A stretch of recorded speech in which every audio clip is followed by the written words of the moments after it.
ঈদুল আজহা উপলক্ষে সিরাজগঞ্জে আমিনা শেখ সমাজ কল্যাণ সংস্থার উদ্যোগে ৫০০ অসহায় ও দুস্থ পরিবারের মাঝে ঈদ উপহার ও হাতের রান্না করা খাবার বিতরণ করা হয়েছে। সিরাজগঞ্জ প্রতিনিধি মোহাম্মদ রেজাউল করিম জানান, বিকেলে মাসিমপুর ১ নং ওয়ার্ড উক্ত সংস্থার নিজস্ব কার্যালয়ে ঈদ উপহার প্রদান করা হয়। এ সময় আমিনা শেখ সমাজ কল্যাণ সংস্থার সভাপতি মিসেস লুৎফুন্নেসার সভাপতিত্বে ও সাধারণ সম্পাদক সেলিনা সিদ্দিকা এনার সঞ্চালনায় প্রধান অতিথি হিসেবে উপস্থিত থেকে উপদেশমূলক বক্তব্য ও অসহায় পরিবারের মাঝে শাড়ি, খাবার বিতরণ করেন ঢাকা অফিসার্স ক্লাবের vice chairman professor doctor Ferdous খান।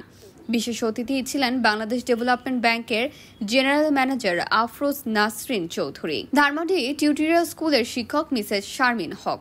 এছাড়া উপস্থিত ছিলেন আমিনা শেখ সমাজ কল্যাণ সংস্থার অ্যাকাউন্টিং মোহাম্মদ সোহেল রানা তালুকদার, ম্যানেজার মোহাম্মদ আব্দুল সবুর শেখ সহ অন্যান্যরা।